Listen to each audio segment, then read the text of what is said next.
അസ്സലാമലൈക്കും വറഹ്മത്തുള്ളാഹി വബറകാതുഹു. ഹായ് കൂട്ടുകാരെ, എല്ലാവർക്കും സുഖമാണെന്ന് വിചാരിക്കുന്നു. ഇന്ന് വന്നിട്ടുള്ളത് നല്ല കട്ടത്തൈരിൻ്റെ റെസിപ്പിയുമായിട്ടാണ് കേട്ടോ. ഈ രീതിക്ക് നിങ്ങൾ തൈര് ഉണ്ടാക്കുകയാണെന്നുണ്ടെങ്കിൽ പ്രത്യേകിച്ച് പെട്ടെന്ന് കട്ടാവും കിട്ടും കേട്ടോ. നിങ്ങൾ 3 ഇൻഗ്രീഡിയൻസാണ് ഇതിനാവശ്യമുള്ളത്. എല്ലാവരും 2 ഇൻഗ്രീഡിയൻസ് വെച്ച് കണ്ടിട്ടാണ് ഇത് ബാറ്റർ റെഡിയാക്കുക. അപ്പം ഫസ്റ്റ് അപ്പോൾ ഫ്ലെയിമൊന്നും കത്തിച്ചിട്ടില്ല. അപ്പോൾ ഈ ഒരു ചട്ടി വെക്കുക, നല്ല ചട്ടി ആയിരിക്കുക. അപ്പോൾ അത് വലിയൊരു ചട്ടിയാണ് വെച്ചിട്ടുള്ളത് കേട്ടോ. അത്ര പാലൊന്നുമില്ല. പക്ഷേ ഞാൻ കയ്യിലിപ്പോൾ ഇവിടെ ഉള്ളിലുള്ളതാണ് ചട്ടി വെക്കുന്നത്. ഇതിന് വേറെ ആവശ്യമുണ്ട്, അതുകൊണ്ടിട്ടാണ് ഇതിൻ്റെ അടുത്ത്. അപ്പോൾ അതിലേക്ക് ഒരു പൗഡർ ഇട്ട് കൊടുക്കണം. ഇതാണ് നമ്മളെ കോൺഫ്ലവർ. അതിന് അര സ്പൂണ് മാത്രം ചേർത്ത് കൊടുത്താൽ മതി കേട്ടോ. കൂടുതൽ പാലുണ്ടെങ്കിൽ കൂടുതൽ വെച്ച് ചേർത്ത് കൊടുക്കുക. 2 കപ്പ് പാലാണ് ഞാൻ ചേർത്ത് കൊടുത്തിട്ടുള്ളത്. അതിലിപ്പോൾ തിളപ്പിച്ചത് ചൂടോടുക്കല്ലാത്തത് കൊണ്ടിട്ടാണ് വേഗം മെൽറ്റായി പോയത് കേട്ടോ. അപ്പോൾ അത് അതിലേക്ക് ഒഴിച്ച് കൊടുക്കുക. ലേശം പച്ചവെള്ളം അതിലേക്ക് ചാട്ടിക്കാണ്ട് ഒഴിച്ച് കൊടുക്കുന്നുണ്ട് കേട്ടോ. പിന്നെ 2 ഇൻഗ്രീഡിയൻസ് വെച്ച് ചെയ്യുന്ന സമയത്ത് നിങ്ങൾ അതിലേക്ക് പച്ചവെള്ളം ചേർക്കേണ്ട, നല്ല കട്ടി പാൽ തന്നെ വേണ്ടി വരും. ഇങ്ങനെ ആകുമ്പോൾ നമുക്ക് ഇത് ചൈനക്കാർ ഏറെ യൂസാക്കുന്ന ഒരു റെസിപ്പിയാണ് കേട്ടോ. ഞാൻ ഏറെയും വീഡിയോസ് ചൈനക്കാരുടെ വീഡിയോസ് കാണാം. കാരണം എന്താണെന്ന് വെച്ചാൽ എനിക്ക് ഭയങ്കര ഇഷ്ടമാണ്. അവരുടെ റെസിപ്പി ഭയങ്കര ഇഷ്ടം കേട്ടോ. അവരുണ്ടാക്കുന്ന ഫുഡും ഇതൊക്കെ ഉണ്ടാക്കി കഴിക്കാനും ഒക്കെ ഭയങ്കര ഇഷ്ടമാണ്. അപ്പോൾ പക്ഷേ വേറെ സാധനങ്ങളൊന്നുമല്ല, ഇങ്ങനെയുള്ള ഐറ്റങ്ങളൊക്കെ അവർ ഒരുപാട് എന്താ പറയുക, നല്ലൊരു പ്രത്യേകത ആണല്ലോ ഓരോ ഫുഡിനും, അവരുണ്ടാക്കുന്ന വീഡിയോസിനും ഒക്കെ അങ്ങനെ തന്നെ. അപ്പോൾ ഇതൊന്ന് കൈ വെക്കുമ്പോൾ ചൂട് വെട്ടിന വരെ ഒന്ന് തിളപ്പിച്ചെടുക്കാം. ഞാൻ അപ്പോൾ വെള്ളം വെച്ചിട്ട് അധികം തിളപ്പിച്ച് ഇതാക്കണമെന്നില്ല. നമ്മൾ സാധാരണ ഓർഗനൈസ് തൈര് ഉണ്ടാക്കുമല്ലോ, അപ്പോൾ ആ രീതിക്ക് തന്നെയാണ് ഞാൻ ഉണ്ടാക്കുന്നത്. പക്ഷേ 3 ഇൻഗ്രീഡിയൻസ് ചേർക്കുന്നത് മാത്രമേ ഉള്ളൂ. അപ്പോൾ ഇതിലേക്ക് ആക്കേണ്ട, ഒരു വടപാത്രത്തിലേക്ക് ആക്കേണ്ടിട്ട് അതിലേക്ക് 1 സ്പൂണ് തൈര് എടുത്തിട്ടുണ്ട്. കട്ടത്തൈരാണിത്.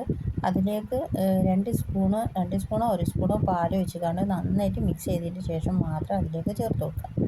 അപ്പോൾ ഇങ്ങനെ ചെയ്യുമ്പോൾ എന്തെന്ന് വെച്ചാൽ വേഗം കട്ടായി കിട്ടും. പിന്നെ എന്ന് പറഞ്ഞാൽ നല്ലൊരു ടേസ്റ്റാണ് കേട്ടോ. നിങ്ങൾക്ക് ഒരുപാട് പൊടി വേണമെന്നുണ്ടെങ്കിൽ ഞാൻ അത് ലാസ്റ്റ് പറഞ്ഞുതരാം കേട്ടോ. ഒരുപാട് പൊടി വേണ്ടവർക്ക് ചിലവർക്ക് എനിക്കധികം പൊടി കിട്ടില്ല.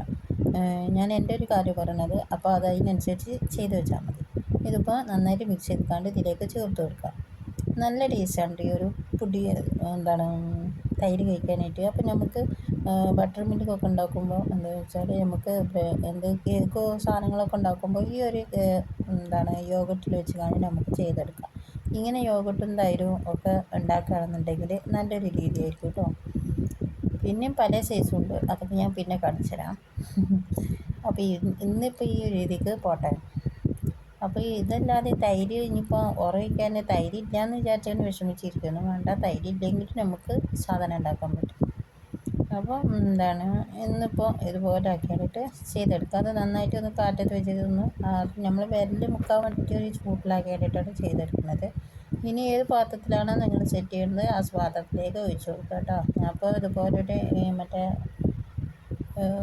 മറ്റേ ബ്ലൂബെറി ഇതൊക്കെ വാങ്ങിക്കില്ലേ, അതിൻ്റെ ഒരു പാത്രം എനിക്ക് ബക്കറ്റ് മാതിരി. എനിക്ക് കാണാൻ തന്നെ നല്ല ചതുവാണ്. അപ്പോൾ ഞാനിത് തോണ്ടുന്നത് എന്താണെന്ന് വെച്ചാൽ അതിലേക്ക് തൈരിൻ്റെ പാടെണ്ണം ഉണ്ട്. അപ്പോൾ അതിനടുത്ത് തോണ്ടിയെടുത്താണ് കേട്ടോ. അപ്പം പിന്നെ ഇതിലേക്ക് ഫുള്ളായിട്ടുണ്ട്. അപ്പോൾ അതിനെ നമുക്ക് നല്ലൊന്ന് അടച്ചടിച്ച് എയർ ടൈറ്റായിട്ട് വെക്കാം. വെച്ചാൽ ഇതിൻ്റെ മേലൊരു തുണിയൊക്കെ ഇട്ടുകാണ്ട്, കോട്ടൻ്റെ തുണിയൊക്കെ ഇട്ടുകാണ്ട് ഇരുട്ട് മാതിരിയൊക്കെ ആക്കിയിട്ട് വെക്കാം. ഇതിപ്പോൾ നല്ല ടേസ്റ്റ് ഉണ്ട് കേട്ടോ. ഈ ഒരു ഇതിക്ക് ഇത് കഴിക്കാനായിട്ട് ഇത് നന്നായിട്ട് അടിച്ച് കണ്ടിട്ട് വീഡിയോസ് അപ്പുറത്തേക്ക് ഇപ്പുറത്തേക്കൊക്കെ മാറിയിട്ടുണ്ട്. അതിനൊന്ന് നേരാക്കണം. കോരിന് ഞാൻ ഇതാക്കിയ വീഡിയോസ് അപ്പുറത്തേക്ക് പോയിട്ടുണ്ട്. പിന്നെ കോരി കഴിക്കുന്നത് ഇപ്പുറത്തേക്ക് വന്നിട്ടുണ്ട്. എന്തായാലും കുഴപ്പമൊന്നുമില്ല, നല്ല ടേസ്റ്റാണ്. അപ്പോൾ ഇതുപോലെ ആക്കിയിട്ട് കട്ടത്തൈര് ഉണ്ടാക്കി നോക്കിയിട്ടാ. ഈ രീതിക്ക് ഉണ്ടാക്കിയാൽ നിങ്ങൾക്ക് കുഴപ്പമില്ല. ഇതാവുമ്പോൾ കുഴപ്പമൊന്നുമില്ല. വേണ്ടിയില്ല, അങ്ങനെ റേറ്റ് കണ്ടെയ്നറിൻ്റെ അടിച്ചാണിട്ട് വെച്ചിരുന്നു. പക്ഷേ ഇത് പുറത്തേക്ക് മാറി, അത് ഇപ്പുറത്തേക്ക് മാറി. വീഡിയോസ് അപ്പുറത്തേക്ക് ഇപ്പുറത്തേക്കൊക്കെ എഡിറ്റ് ചെയ്യുമ്പോൾ മാറിപ്പോകണം. അതൊക്കെ ക്ഷമിച്ച് കളയണം. അതിനൊന്നും കുഴപ്പമില്ലല്ലോ അല്ലേ, എന്താണെന്ന് വിചാരിക്കുന്നു. അപ്പോൾ ഇതുപോലെ ആക്കി വേണ്ടിയിട്ട് ചെയ്താൽ മതി. എൻ്റെ വീഡിയോസ് നിങ്ങൾ ആദ്യമായി കാണുന്ന കൂട്ടുകാരെന്നെ സബ്സ്ക്രൈബ് ചെയ്യാൻ മറക്കരുത്. ഇൻഷാ അല്ലാഹ് അടുത്ത റെസിപ്പിയുമായി പിന്നെ വരാം. അസ്സലാമു അലൈക്കും.